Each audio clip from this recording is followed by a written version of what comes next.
వికారాబాద్ కలెక్టర్పై దాడి కేసులో ప్రభుత్వం సీరియస్గా వ్యవహరిస్తోంది. బీఆర్ఎస్ నేత కొడంగల్ మాజీ ఎమ్మెల్యే పట్నం నరేందర్ రెడ్డిని అరెస్ట్ చేశారు పోలీసులు. ఈ ఉదయం పట్నం నరేందర్ రెడ్డి మార్నింగ్ వాక్ వెళ్తుండగా ఆయన అదుపులోకి తీసుకున్న పోలీసులు వికారాబాద్ డీటీసీ సెంటర్కు తరలించినట్టు తెలుస్తుంది. అక్కడి నుంచి ఆయన్ను నేరుగా కోర్టులో హాజరుపరచబోతున్నారు. ఇప్పటికే కలెక్టర్ ప్రతీక్ జైన్ అలాగే రెవెన్యూ అధికారులపై దాడి కేసులో దాదాపు 16 మంది నిందితుల్ని గుర్తించిన అధికారులు వారిని రిమాండ్కు తరలించారు. 14 రోజుల పాటు రిమాండ్లో ఉన్నారు. ఈ నేపథ్యంలో తాజాగా దాడి వెనుక సూత్రధారి అయిన బీఆర్ఎస్ నేత సురేష్ పట్నం నరేందర్ రెడ్డి ప్రధాన అనుచరుడిగా చెప్తున్నారు. సురేష్ పట్నం నరేందర్ రెడ్డితో దాదాపు 42 సార్లు ఫోన్ కాల్ చేసినట్టుగా తెలుస్తుంది. అలాగే కేటీఆర్తో కూడా ఆయన మాట్లాడినట్టుగా తెలుస్తుంది. ఈ నేపథ్యంలో పట్నం నరేందర్ రెడ్డిని అరెస్ట్ చేసిన తర్వాత ఆయన ఫోన్ను స్వాధీనం చేసుకుని కాల్ డేటాను పరిశీలిస్తున్నట్టుగా తెలుస్తుంది. ఇప్పటికే పట్నం నరేందర్ రెడ్డిపై అనుమానాలు వ్యక్తమవుతున్న నేపథ్యంలో ఆయన్ను మార్నింగ్ వాక్ వెళ్తుండగా పోలీసులు అదుపులోకి తీసుకున్నారు. మరోవైపు కలెక్టర్ ప్రతీక్ జైన్ అలాగే రెవెన్యూ అధికారులపై జరిగిన దాడిని ప్రభుత్వం చాలా సీరియస్గా పరిగణించింది.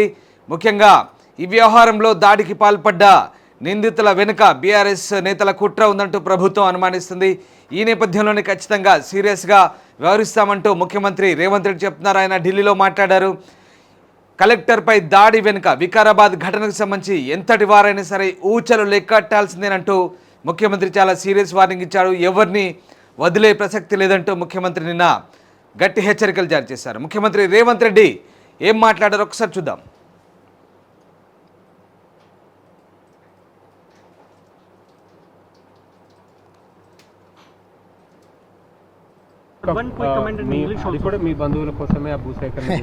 ఇప్పుడు అందరూ వాళ్ళలాగానే ఉంటారని అనుకుంటున్నారు. తిరుగుబాటు ఉందా, కుట్ర వెనకాల ఎవరు ఉన్నారు, అధికారుల మీద దాడులు చేసింది ఎవరు? 10 సంవత్సరాలు ప్రభుత్వాన్ని నడిపిన వాళ్ళు అధికారుల మీద దాడి చేస్తే, పోలీస్ సిబ్బంది మీద, కలెక్టర్ల మీద దాడి చేస్తే ఖండించాల్సింది పోయి దాన్ని సమర్థిస్తాం, వాళ్ళకి అండగా నిలబడతాం అంటేనే వాళ్ళకి రాష్ట్రం పట్ల, రాష్ట్ర అభివృద్ధి పట్ల ఎలాంటి ఆలోచన ఉందో దాన్ని బట్టి మనం అర్థం చేసుకోవచ్చు. ఈరోజు కలెక్టర్ల మీద లేకపోతే ఇతర పోలీస్ అధికారుల మీద దాడిని ఎవరైనా ప్రభుత్వంలో ఉన్నవాళ్ళు కానీ, ప్రజాప్రతినిధులు కానీ ఎవరైనా సమర్థిస్తారా? మీడియా మిత్రులుగా మీరు సమర్థిస్తారా? ఇవాళ భూసేకరణ చేయాలన్నా వద్దా అనేది ఒక అంశం. భూసేకరణ విషయంలో బీఆర్ఎస్కి ఏం అభిప్రాయం ఉన్నా వాళ్ళు చెప్పొచ్చు. అక్కడ భూమి కోల్పోతున్న వాళ్ళు నిరసన తెలపడానికి కూడా వాళ్ళు నిరసన తెలపొచ్చు, తప్పులేదు. కానీ అధికారుల మీద పాశవికంగా దాడి చేసి వాళ్ళని చంపాలనే ప్రయత్నం చేయడాన్ని ఏ రకంగా బీఆర్ఎస్ సమర్థించుకుంటుంది? అంటే ఈ సంస్కృతి రేపు పొద్దుగాల ఇదే దాడి బీఆర్ఎస్ నాయకుల మీద జరిగిందనుకో, ఒక ఊరిలో వెళ్ళినప్పుడు అంతకంటే ముందు మాకు అన్యాయం చేసింది కాబట్టి ఇప్పుడు మిమ్మల్ని దాడులు చేస్తామని అన్నారు అనుకో, ఆ దాడులను కూడా బీఆర్ఎస్ వాళ్ళు సమర్థిస్తారా? ఖచ్చితంగా ఈ దాడులను తీవ్రంగా ఖండించాల్సిన అవసరం ఉంది. దాడులు చేసిన వాళ్ళు, దాడులను ప్రోత్సహించిన వాళ్ళ పట్ల రాష్ట్ర ప్రభుత్వం కఠినంగా వ్యవహరిస్తుంది. ఎంత వారులున్నా, ఎంత పెద్దోళ్ళున్నా ఊచలు లెక్కబెట్టక తప్పదు. కలెక్టర్ గారు చొరవ తీసుకొని సరే తిరిగి ప్రజల వద్దకి మనం వెళ్దాం, వారి సమస్యలు తెలుసుకుందాం, వారి అభ్యంతరాలను తెలుసుకుందాం, వారి అభిప్రాయాలను తెలుసుకుందామని వారు అక్కడికి వెళ్తే కొంతమంది అక్కడ ఉన్న ప్రజలను రెచ్చగొట్టే ప్రయత్నం చేసి భౌతికంగా కలెక్టర్ పై, ఇతర అధికారులపై దాడి చేసే ప్రయత్నం ప్రత్యక్షంగా కూడా మనం టీవీలలో, వీడియోలలో అన్నింటిలో కూడా చూడటం జరిగింది.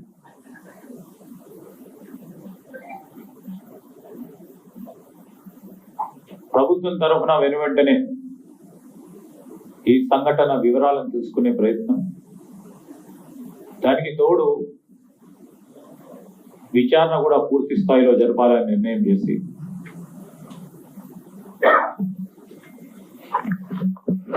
అసలు కలెక్టర్ గారిని పథకం ప్రకారం ఆ వేదిక నుంచి అక్కడ దగ్గరికి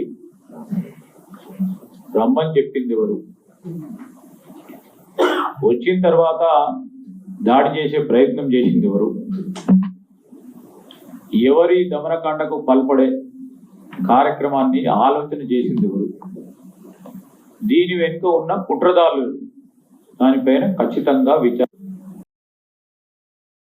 రైట్. ఇక వికారాబాద్ కలెక్టర్పై దాడికి సంబంధించి పోలీసులు సీరియస్గా తీసుకున్నారు. నేపథ్యంలో ప్రభుత్వం కూడా దీనిపై సీరియస్గా దృష్టి సారించింది. ఎట్టి పరిస్థితుల్లో దోషుల్ని వదిలేదు లేదంటూ ఐజీ సత్యనారాయణ చెప్తున్నారు. ఇప్పటికే దాదాపు 16 మందిని అదుపులోకి తీసుకొని రిమాండ్కు తరలించారు 14 రోజుల పాటు. ఇక ఈ నేపథ్యంలో తాజాగా మాజీ ఎమ్మెల్యే పట్నం నరేందర్ రెడ్డిని అరెస్ట్ చేసి తీసుకెళ్తున్న దృశ్యాలు మనం చూస్తూ ఉన్నాం. మార్నింగ్ వాక్ వెళ్తుండగా పట్నం నరేందర్ రెడ్డిని అదుపులోకి తీసుకున్న దృశ్యాలు మనం కనబడతా ఉన్నాయి. స్క్రీన్పై చూస్తున్నాం. ఆయన్ను తొలుత పరిగి స్టేషన్ తీసుకెళ్లారు. అక్కడి నుంచి వికారాబాద్ డిటి సెంటర్కు, అక్కడి నుంచి ఆయన్ని కోర్టుకు తరలించే అవకాశాలు కనిపిస్తూ ఉన్నాయి. దాదాపుగా ఈ వ్యవహారానికి సంబంధించి పోలీసులు చాలా సీరియస్గా తీసుకుంటున్నారు. కలెక్టర్పై దాడి వ్యవహారాన్ని ప్రభుత్వం చాలా తీవ్రంగా పరిగణిస్తోంది. కలెక్టర్తో పాటు రెవెన్యూ అధికారులపై దాడి చేయడము, ప్రజా క్షేత్రంలో ఉన్నటువంటి అధికారులకు సంబంధించి దాడికి పాల్పడ్డ వ్యవహారానికి సంబంధించి ఎంతటి వారైనా ఖచ్చితంగా శిక్షిస్తామంటూ అధికారులు చెప్తున్నారు. ప్రత్యక్షంగా కానీ పరోక్షంగా కానీ దాడిలో పాల్గొన్న వారిపై ఎట్టి పరిస్థితుల్లో ఉపేక్షించేది లేదంటూ పోలీసులు చెప్తున్నారు. ఐజీ సత్యనారాయణ మాట్లాడారు. ఒకసారి చూద్దాం. కొంతమంది అక్కడ ఫార్మర్స్ వీళ్ళందరూ కూడా మంచిగానే మాట్లాడుతున్నారు, కొంతమంది ప్రొటెస్ట్ చేస్తున్నారు. బట్ కొంతమంది ఆల్ ఆఫ్ సడన్ కావాలని ఒకేసారి రెవెన్యూ సిబ్బందిపై, లింగానాయక్ గారిపై, అట్లాగే కడా చైర్మన్ గారిపై అటాక్ చేయడం ప్రారంభించారు. ఇంతమంది ఎంతో చెప్తున్నప్పటికీ వాళ్ళు కొంతమంది యువకులు వినకుండా తర్వాత కలెక్టర్ గారు గో బ్యాక్ అని చెప్పి కలెక్టర్ గారు వాళ్ళ సిబ్బందిపై దౌర్జన్యం చేయడంతో పాటు పెద్ద పెద్ద రాళ్ళు, స్టోన్స్ ఇవన్నీ కూడా తీసుకుని వాళ్ళపై అటాక్ చేయడం ప్రారంభించారు. తర్వాత కలెక్టర్ గారిని పుష్ చేసి ఇక్కడ ఉద్రిక్త వాతావరణం ఉండటం వల్ల కలెక్టర్ గారు కారు ఎక్కి వాళ్ళని సముదాయిస్తూనే వెళ్ళడం జరిగింది. ఈ లోపల అక్కడికి కూడా ఆపుకోకుండా కడా చైర్మన్ గారిని, వెంకటరెడ్డి గారిని, అదేవిధంగా లింగానాయక్ గారిని విచక్షణ రాహిత్యంగా వాళ్ళు అటాక్ చేయడం జరిగింది. సో ఇంత రాళ్ళు మన వీడియోలో చూస్తున్నాం. అక్కడ విలేకరులు కూడా ఉన్నారు. శ్రీనివాసరెడ్డి వికారాబాద్ డిఎస్పి కడా చైర్మన్ ప్రొటెక్ట్ చేసే టైంలో ఆయన కూడా అటాక్ చేసి ఆయన కూడా దెబ్బలు తగడం జరిగింది. ఇక కలెక్టర్పై దాడి వ్యవహారానికి సంబంధించి ఇప్పటికే పట్నం నరేందర్ రెడ్డి కూడా స్పందించాడు. దాడి చేసిన వ్యక్తి తమ పార్టీ కార్యకర్త అని ఒప్పుకున్న నరేందర్ రెడ్డి అయితే తాము దాడికి ఉసుగొల్పలేదని, అందరిలాగే తాను కూడా ప్రజల మధ్యలో తన సమస్య చెప్పుకోవడానికి వచ్చారంటూ ఆయన చెప్పిన నేపథ్యం కనబడతా ఉంది. ఈ నేపథ్యంలో తాజాగా పట్నం నరేందర్ రెడ్డి కూడా స్పందించారు. ఏం మాట్లాడారు చూద్దాం.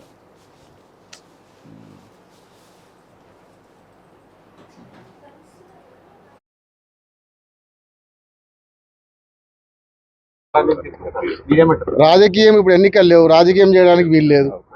అక్కడ రైతులు, కార్యకర్తలు, అన్ని పార్టీల కార్యకర్తలు ఉన్నారు. మా పార్టీ కార్యకర్త కూడా భూమి ఉన్నది అక్కడ. మీరందరూ ఏంది సురేష్ అని చెప్పి మాట్లాడుతూ ఉన్నారు. సురేష్ మా యువ నాయకుడు, కార్యకర్త కాదంటలేం. అతను 7 ఎకరాల భూమి ఉంది కదా, అతను కూడా కడపమంట ఉంది కదా. కాంగ్రెస్ కార్యకర్తలు కూడా ఉన్నారు, అందులో బీజేపీ కార్యకర్తలు ఉన్నారు, బీఆర్ఎస్ కార్యకర్తలు ఉన్నారు. అందరు రైతులు నిన్న బైకాట్ చేశారంటే, నిన్న పబ్లిక్ హియరింగ్ పెట్టినప్పుడు ఒక్కరు కూడా పోలే, అక్కడికి బైకాట్ చేసినారు. అందుకే అన్ని పార్టీల వాళ్ళు చేస్తేనే బైకాట్ చేస్తారు కదా. మరి ఒక్క బీఆర్ఎస్ పార్టీ కార్యకర్తలు ఎందుకు టార్గెట్ చేస్తారు? కాంగ్రెస్ వాళ్ళని కూడా చేయండి, బీజేపీ వాళ్ళని చేయండి, వాళ్ళని కూడా టార్గెట్ చేయాలి కదా. రోజు మాతో రోజు మాట్లాడుతూనే ఉంటారండి. కార్యకర్త కాబట్టి వివిధ పనులలో మాట్లాడుతుంటారు, కార్యక్రమాలలో మాట్లాడుతుంటారు, ఏదో పని మీద మాట్లాడుతుంటారు. భూసేకరణ బహిష్కరిస్తున్నామని చెప్పిండు. బహిష్కరిస్తున్నామన్న గ్రామం అంతా బహిష్కరించండి అని చెప్పి శాంతి. రాజకీయం ఇప్పుడు ఎన్నికలు లేవు, రాజకీయం చేయడానికి వీలు లేదు. అక్కడ రైతులు, కార్యకర్తలు, అన్ని పార్టీల కార్యకర్తలు ఉన్నారు. మా పార్టీ కార్యకర్త కూడా భూమి ఉన్నది అక్కడ. మీరందరూ ఏంది సురేష్ అని చెప్పి మాట్లాడుతూ ఉన్నారు. సురేష్ మా యువ నాయకుడు, కార్యకర్త కాదంటలేం. అతను 7 ఎకరాల భూమి ఉంది కదా, అతను కూడా కడపమంట ఉంది కదా. కాంగ్రెస్ కార్యకర్తలు కూడా ఉన్నారు, అందులో బీజేపీ కార్యకర్తలు ఉన్నారు, బీఆర్ఎస్ కార్యకర్తలు ఉన్నారు. అందరు రైతులు నిన్న బైకాట్ చేశారంటే, నిన్న పబ్లిక్ హియరింగ్ పెట్టినప్పుడు ఒక్కరు కూడా పోలే, అక్కడికి బైకాట్ చేసినారు. అందుకే అన్ని పార్టీల వాళ్ళు చేస్తేనే బైకాట్ చేస్తారు కదా. మరి ఒక్క బీఆర్ఎస్ పార్టీ కార్యకర్తలు ఎందుకు టార్గెట్ చేస్తారు? కాంగ్రెస్ వాళ్ళని కూడా చేయండి, బీజేపీ వాళ్ళని చేయండి, వాళ్ళని కూడా టార్గెట్ చేయాలి కదా. దాడి ఘటన జరగక ముందు సురేష్ మీతో మాట్లాడాడు, మిమ్మల్ని కాంటాక్ట్ మాతో రోజు మాట్లాడుతూనే ఉంటారండి. కార్యకర్త కాబట్టి వివిధ పనులలో మాట్లాడుతుంటారు, కార్యక్రమాలలో మాట్లాడుతుంటారు, ఏదో పని మీద మాట్లాడుతుంటారు. భూసేకరణ బహిష్కరిస్తున్నామని చెప్పడం నాకు చెప్పిండు. బహిష్కరిస్తున్నామన్న గ్రామం అంతా బహిష్కరించండి అని చెప్పి శాంతి. కలెక్టర్ ప్రతీక్ జైన్ పై దాడిని ప్రభుత్వం సీరియస్ గా పరిగణిస్తోంది. అంతేకాదు రెవెన్యూ అధికారులపై దాడి చేసిన వారిని గుర్తించి ఖచ్చితంగా కఠిన చర్యలుంటాయంటూ ముఖ్యమంత్రి కూడా హెచ్చరిస్తున్న పరిస్థితి కనబడుతోంది. ఈ నేపథ్యంలో తాజాగా పట్నం నరేందర్ రెడ్డిని అదుపులోకి తీసుకున్నారు పోలీసులు. పట్నం నరేందర్ రెడ్డిని ప్రస్తుతం కోర్టుకు తరలించబోతున్నారు పోలీసులు. దీంతో ఒక్కసారిగా తెలంగాణ రాజకీయాల్లో సంచలనంగా మారుతోంది. కలెక్టర్పై దాడి వ్యవహారాన్ని ప్రభుత్వం చాలా సీరియస్గా పరిగణిస్తుంది. దీంతో తాజాగా 16 మందిని అరెస్ట్ చేసిన పోలీసులు ఇప్పుడు పట్నం నరేందర్ రెడ్డిని అదుపులోకి తీసుకోవడంతో వ్యవహారం మరింత ముదిరిపాకాన పడుతుంది. మా ప్రతినిధి శ్రీశైలం జాయిన్ అవుతున్నారు. శ్రీశైలంతో మాట్లాడే ముందు ఒక్కసారి పట్నం నరేందర్ రెడ్డి అరెస్టుకు సంబంధించిన దృశ్యాలు మనం చూస్తున్నాం. పట్నం నరేందర్ రెడ్డిని ఇవాళ ఉదయం మార్నింగ్ వాక్ వెళ్తుండగా ఇంటి దగ్గరే అదుపులోకి తీసుకున్న దృశ్యాలు మనకు కనబడతా ఉన్నాయి. మార్నింగ్ కేబీఆర్ పార్క్కి వాక్ వెళ్తుండగా పట్నం నరేందర్ రెడ్డిని అదుపులోకి తీసుకున్నారు. అయితే ఈ ఘటనకు సంబంధించి నిన్న ఢిల్లీలో సీఎం చాలా ఘాటుగా స్పందించారు. ముఖ్యమంత్రి ఎంతటి వారినైనా వదిలేదు లేదు, ఊచలు లెక్క పెడతామంటూ సీఎం వార్నింగ్ ఇచ్చిన పరిస్థితి కనబడుతోంది. సీఎం ఏం మాట్లాడారో ఒకసారి చూద్దాం. దాని తర్వాత మా ప్రతినిధి శ్రీశైలంతో ఫోన్ లైన్లో సిద్ధంగా ఉన్నాం. రైట్.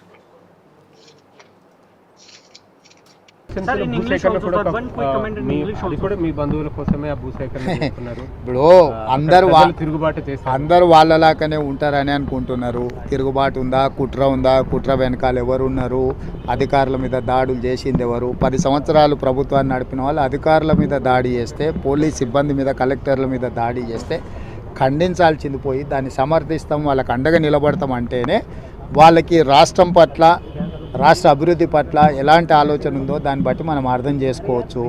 ఈరోజు కలెక్టర్ల మీద లేకపోతే ఇతర పోలీస్ అధికారుల మీద దాడిని ఎవరైనా ప్రభుత్వంలో ఉన్నోళ్ళు కానీ, ప్రజాప్రతినిధులు కానీ ఎవరైనా సమర్థిస్తారా? మీడియా మిత్రులుగా మీరు సమర్థిస్తారా? ఇవాళ భూసేకరణ చేయాలన్నా వద్దా అనేది ఒక అంశం. భూసేకరణ విషయంలో బీఆర్ఎస్కి ఏం అభిప్రాయం ఉన్నా వాళ్ళు చెప్పొచ్చు. అక్కడ భూమి కోల్పోతున్న వాళ్ళు నిరసన తెలపడానికి కూడా వాళ్ళు నిరసన తెలపొచ్చు, తప్పులేదు. కానీ అధికారుల మీద పాశవికంగా దాడి చేసి వాళ్ళని చంపాలనే ప్రయత్నం చేయడాన్ని ఏ రకంగా బీఆర్ఎస్ సమర్థించుకుంటుంది? అంటే ఈ సంస్కృతి రేపు పొద్దుగాల ఇదే దాడి బీఆర్ఎస్ నాయకుల మీద జరిగిందనుకో, ఒక ఊరిలో వెళ్ళినప్పుడు అంతకంటే ముందు మాకు అన్యాయం చేసింది కాబట్టి ఇప్పుడు మిమ్మల్ని దాడులు చేస్తామని అన్నారు అనుకో, ఆ దాడులను కూడా బీఆర్ఎస్ వాళ్ళు సమర్థిస్తారా? ఖచ్చితంగా ఈ దాడులను తీవ్రంగా ఖండించాల్సిన అవసరం ఉంది. దాడులు చేసిన వాళ్ళు, దాడులను ప్రోత్సహించిన వాళ్ళ పట్ల రాష్ట్ర ప్రభుత్వం కఠినంగా వ్యవహరిస్తుంది. ఎంత వారులున్నా, ఎంత పెద్దోళ్ళున్నా ఊచలు లెక్కబెట్టక తప్పదు. దాడులు చేసిన వారిపైన, దాడులను ప్రోత్సహించిన వారిపైన కఠిన చర్యలు ఉంటాయంటూ ముఖ్యమంత్రి హెచ్చరించిన కొద్ది గంటల్లోనే బీఆర్ఎస్ నేత, కొడంగల్ మాజీ ఎమ్మెల్యే పట్నం నరేందర్ రెడ్డిని పోలీసులు అదుపులోకి తీసుకున్నారు. దాడి వెనుక బీఆర్ఎస్ నేతల ప్రమేయం ఉందని పోలీసులు భావిస్తున్నారు. పట్నం నరేందర్ రెడ్డి సూత్రధారిగా భావిస్తున్న పోలీసులు ఆయన్ని అదుపులోకి తీసుకున్నారు ఇవాళ ఉదయం. రైట్. మా కరెస్పాండెంట్ శ్రీశైలం జాయిన్ అయ్యారు. శ్రీశైలం, పట్నం నరేందర్ రెడ్డిని అదుపులోకి తీసుకున్న పోలీసులు ప్రస్తుతం ఎక్కడికి తరలించారు? ఎగ్జాక్ట్లీ రామ్దాస్, ఇదైతే వికారాబాద్ జిల్లా కలెక్టర్ పై దాడి సంఘటనలో రాష్ట్ర సర్కారు, ముఖ్యంగా రేవంత్ సీరియస్ అనేది తెలుస్తుంది. ఒక్కసారిగా ఈ ఘటనలో సీరియస్ తీసుకుంది. ఎట్టి పరిస్థితుల్లో ఎంతటి వారైనా సరే ఎవరిని వదిలిపెట్టం. దీనికి దాడికి పాల్పడినటువంటి వ్యక్తులు ఎవరైతే ఉన్నారో వాళ్ళందరినీ ఖచ్చితంగా బయటకు తీస్తామంటూ ఇప్పటికే సీఎం రేవంత్ చెప్పినటువంటి పరిస్థితి తెలిసిందే. ఈ నేపథ్యంలోనే ఈ వ్యవహారంలో కొడంగల్ మాజీ ఎమ్మెల్యే పట్నం నరేందర్ రెడ్డిని పోలీసులు అరెస్ట్ చేశారు. ఉదయం కేబీఆర్ పార్క్ వద్ద ఆయన వాకింగ్ చేస్తున్నటువంటి సమయంలో ఒకసారిగా పోలీసులు అక్కడికి చేరుకొని పట్నం నరేందర్ రెడ్డిని అయితే అరెస్ట్ చేశారు. సో వికారాబాద్ లోని డిటిసి సెంటర్ కు పట్నం నరేందర్ రెడ్డిని తరలిస్తున్నట్టు తెలుస్తుంది. ఏదైతే వికారాబాద్ జిల్లాలో కలెక్టర్ పై దాడి ఘటన రాష్ట్ర వ్యాప్తంగా సంచలనం లేపింది, అందరికీ తెలిసిందే. ఈ కేసులో తీవ్ర ఆరోపణలు ఎదుర్కొంటున్నటువంటి కొడంగల్ మాజీ ఎమ్మెల్యే పట్నం నరేందర్ రెడ్డిని పోలీసులు అదుపులోకి తీసుకున్నారు. సో అదుపులోకి తీసుకొని హైదరాబాద్ నుంచి ఆయనను వికారాబాద్ డిటిసి సెంటర్ కి అయితే ఆయన తీసుకెళ్లినటువంటి పరిస్థితి మనం చూస్తున్నాం. సో ఏదైతే లగచర్లలో కలెక్టర్ పై దాడి జరిగినటువంటి ఆ ఘటనల నేపథ్యంలోనే ఖచ్చితంగా మాజీ ఎమ్మెల్యే పట్నం నరేందర్ రెడ్డి హస్తం ఉందనేటువంటి ఆరోపణలు మొదటి నుంచి వస్తా ఉన్నాయి. ఈ నేపథ్యంలోనే ఇక బందోబస్తున్నాడు, అంటే భారీ బందోబస్తున్నాడు పోలీస్ స్టేషన్ కి అయితే తరలించారు. ఈ ఘటనలో ప్రధాన ఆరోపణలు ఎదుర్కొన్నటువంటి ఆ బీఆర్ఎస్ నేత అయినటువంటి సురేష్ పై కూడా కీలక విషయాలు వెలుగులోకి వచ్చాయి. రామదాస్ కలెక్టర్ ప్రతీక్ జైన్ ని గ్రామంలోకి పంపినటువంటి సురేష్ బీఆర్ఎస్ మాజీ ఎమ్మెల్యే పట్నం నరేందర్ రెడ్డికి ముఖ్య అనుచరుడిగా తెలుస్తోంది. ఈ దాడికి ముందు సురేష్ దాదాపు 42 సార్లు మాజీ ఎమ్మెల్యే పట్నం నరేందర్ రెడ్డితో ఫోన్ కాల్ మాట్లాడినట్టు తెలుస్తుంది. దాంతో పాటు మాజీ మంత్రి ప్రస్తుత MLA BRS party working president KTR తో 6 సార్లు ఫోన్ మాట్లాడినట్టుగా పోలీసులు గుర్తించారట. ఈ కేసులో ప్రధాన నిందితుడిగా ఉన్నటువంటి బొగమోని సురేష్ పట్నం నరేంద్రతో పలుమార్లు ఫోన్ మాట్లాడినటువంటి నేపథ్యంలోనే ఇక పోలీసులు పట్నం నరేందర్ రెడ్డిని అరెస్ట్ చేసినట్టు తెలుస్తుంది. ఈ మేరకు పట్నం ఫోన్ కూడా పోలీసులు స్వాధీనం చేసుకున్నారు. అందులోని కాల్ డేటాను పరిశీలిస్తున్నట్టుగా చెప్తున్నారు. రామదాస్ ఏం మాట్లాడారు, లగ్చర్ల ఘటనపై ఏమైనా మాట్లాడారా అనే కొన్ని కోణంలో దర్యాప్తు చేస్తా ఉన్నారు. ముఖ్యంగా ఈ యొక్క అంశం గురించి మనం డెప్త్ గా మాట్లాడితే వికారాబాద్ జిల్లా దుద్యాల మండలం లగచర్ల గ్రామంలో ఫార్మా కంపెనీ ఏర్పాటుకు అభిప్రాయ సేకరణ కోసం వెళ్లినటువంటి జిల్లా కలెక్టర్ ప్రతీక్ జైన్, కడా ప్రత్యేక అధికారి వెంకటరెడ్డి ఇతర అధికారుల వాహనాలపైన నవంబర్ 11న దాడి జరిగింది. మనం చూసాం, భారీ స్థాయిలోనే గ్రామస్తులంతా కూడా వారి మీదకి దాడికి ప్రయత్నం చేశారు. కార్లని అద్దాలని కూడా ధ్వంసం చేసినటువంటి పరిస్థితి. ఈ నేపథ్యంలో ఈ దాడి వెనుక బీఆర్ఎస్ నేత పట్నం నరేందర్ రెడ్డి ప్రధాన అనుచరుడు బోగమోని సురేష్ హస్తం ఉన్నట్లు పోలీసులు ప్రాథమికంగా తేల్చారు. అతన్ని ప్రధాన నిందితుడిగా గుర్తించారు. కలెక్టర్ ను గ్రామానికి తీసుకెళ్లినటువంటి సురేష్ గ్రామస్తుల్ని ఉసగొల్పి దాడికి పాల్పడేలా తేల్చారంటూ కూడా చెప్తున్నటువంటి పరిస్థితి. రామదాస్ దాడి జరగడానికి ముందు పట్నం నరేందర్ రెడ్డితో సురేష్ పలుమార్లు ఫోన్ మాట్లాడినట్టు తెలుస్తుంది. అయితే ఫోన్ సంభాషణ విషయంపై పట్నం నరేందర్ రెడ్డి క్లారిటీ ఇచ్చారు. దాడి చేసిన వారిలో అన్ని పార్టీలకు చెందినటువంటి నాయకులు, బాధిత రైతులు ఉన్నారని, ప్రజల పక్షాన నిలిచేందుకు ఎవరు ఫోన్ చేసినా తాను స్పందించినట్టు కూడా ఆయన ఒక క్లారిటీ ఇచ్చే ప్రయత్నం చేశాడు. అంతేగాని దాడితో నాకు ఎటువంటి ప్రమేయం లేదు, ఎటువంటి సంబంధం లేదంటూ కూడా చెప్పడం జరిగింది రామదాస్. అయినప్పటికీ ఇక ఈ ఘటన సీరియస్ గా తీసుకున్నటువంటి రాష్ట్ర ప్రభుత్వం విచారణకు ఆదేశించింది. దాడి ఘటనలో 16 మంది గ్రామస్తుల్ని పోలీసులు అరెస్ట్ చేశారు. మంగళవారం అర్ధరాత్రి కొడంగల్ కోర్టులో వారిని హాజరుపరిచారు. నిందితులకు మెజిస్ట్రేట్ 14 రోజులు రిమాండ్ విధించింది. దీంతో వారందరినీ పరిగి సబ్ జైలుకు తరలించారు. దాడి ఘటన తర్వాత పోలీసులు అప్రమత్తమై లగచర్ల రోటిబండ తాండా, పులిచెర్లకుంట తాండాలోని 50 మంది అనుమానితుల్ని ముందుగా అదుపులోకి తీసుకున్నారు. తర్వాత సీసీటీవీ ఫుటేజ్లు, వీడియోలు పరిశీలించిన తర్వాత వారిలో 34 మంది దాడిలోకి ఎటువంటి సంబంధం లేదంటూ గుర్తించి పోలీసులు వదిలేయడం జరిగింది. 16 మందిని మాత్రం అరెస్ట్ చేసి రిమాండ్ కు పంపించారు. ప్రధాన నిందితుడైనటువంటి సురేష్ ప్రస్తుతం పరారులో ఉన్నాడు. రామదాస్ అతన్ని పట్టుకునేందుకు పోలీసులు ప్రత్యేక బృందాలుగా విడిపోయి సైతం ఇంకా ముమ్మరమైనటువంటి గాలింపు చర్యలు చేపట్టారు. దీంతో పాటు బీఆర్ఎస్ బూమరాంగ్ అవుతుందని కూడా చర్చ జరుగుతుంది. ఎందుకంటే బీఆర్ఎస్ పార్టీ ఏదో అవుతుంది, రైతులు వ్యతిరేకిస్తారు, ఫార్మర్స్ అనుకున్నారు. బట్ ఈ ఘటన మాత్రం బీఆర్ఎస్ ఒక రకంగా చెప్పాలంటే బూమరాంగ్ అవుతుంది అనేటువంటి చర్చ మొదలైంది. అండ్ ఫైనల్ గా ప్రజలు తిరుగుబాటు ప్రోత్సహించేందుకు వ్యూహాత్మకంగా దాడి చేసినట్లు ప్రచారం జరుగుతుంది. రామదాస్ ప్రజలతో కలిసే ఉద్దేశంతోనే అమాయకంగా వెళ్ళినటువంటి అధికారులపై దాడి జరగడం, దాడికి ముందు మాజీ ఎమ్మెల్యే కేటీఆర్ టచ్ లో ఉన్నటువంటి వార్తలు ప్రస్తుతం రాజకీయ కోణాల్లో, రాజకీయ పొలిటికల్ సర్కిల్లో ప్రస్తుతం చర్చనీయాంశంగా మారింది. ఓవరాల్ గా ఇప్పటికే పట్నం నరేందర్ రెడ్డి సతీమణిని తన ఇంటికి వెళ్లి మాజీ మంత్రి సబితా ఇంద్రారెడ్డి ఆమెను పరామర్శించడం జరిగింది. పట్నం నరేందర్ రెడ్డి గారి సతీమణిని. ఆయన పట్నం నరేందర్ రెడ్డికి చాలా మంది బీఆర్ఎస్ నేతలు కూడా వెళ్తున్నారు. సో ఆమెను పరామర్శించేందుకు ప్రయత్నాలు చేస్తా ఉన్నారు. సో ఓవరాల్ గా అయితే పట్నం నరేందర్ రెడ్డికి సంబంధించి ఈ రోజు మరి కోర్టులో కూడా హాజరుపరిచే అవకాశం కనిపిస్తుంది పోలీసులు. దానికి సంబంధించినటువంటి ప్రయత్నాలు, ఏర్పాట్లు కూడా చేస్తున్నట్టు తెలుస్తుంది రామదాస్. బట్ ఈ కేసును మాత్రము రాష్ట్ర సర్కార్, సీఎం రేవంత్ సీరియస్ గా తీసుకున్నట్టు తెలుస్తుంది. సొంత జిల్లా, ఇక కొడంగల్, వికారాబాద్, పరిగి ఇవంతా కూడా ముఖ్యమంత్రి గారికి సంబంధించినటువంటి జిల్లా కిందకి వస్తుంటాయి కాబట్టి సో ఖచ్చితంగా దీని మీద ప్రత్యేకమైనటువంటి దృష్టి పెట్టే అవకాశం ఉంది. ఇప్పటికే ఐజీ సత్యనారాయణ లాంటి పోలీసు ఉన్నతాధికారులు, శాంతి కుమార్ లాంటి వాళ్ళు ఖచ్చితంగా. Right, yes, thank you Srisailam, thanks for the update. So ఇది వికారాబాద్ కలెక్టర్ పై దాడి కేసుకు సంబంధించి ప్రభుత్వం చాలా సీరియస్గా వ్యవహరిస్తుంది. ఇప్పటికే ఈ వ్యవహారంలో దాదాపు 16 మందిని అరెస్ట్ చేసిన పోలీసులు తాజాగా పట్నం నరేందర్ రెడ్డిని అదుపులోకి తీసుకున్నారు. దాడి వెనుక సూత్రధారి పట్నం నరేందర్ రెడ్డి అని భావిస్తున్న పోలీసులు ఆయన్ని అదుపులోకి తీసుకున్నారు. ఇవాళ ఉదయం మార్నింగ్ వాక్ చేస్తుండగా పట్నంని అదుపులోకి తీసుకున్నారు. ఇక పట్నంని వికారాబాద్ డిటి సెంటర్ తరలించారు. అక్కడి నుంచి కోర్టుకు తరలించే అవకాశం ఉంది. ఈ నేపథ్యంలో అటు బీఆర్ఎస్ నేతలు పట్నం నరేందర్ రెడ్డి ఇంటికి వెళ్ళి కూడా పరామర్శిస్తున్నారు. మాజీ మంత్రి సబితా ఇంద్రారెడ్డి పట్నం నరేందర్ రెడ్డి ఇంటికి వెళ్ళి ఆయన భార్యను పరామర్శించారు. ఇక ఆమెకు ధైర్యం చెప్పే ప్రయత్నం చేశారు బీఆర్ఎస్ పార్టీ తరఫున.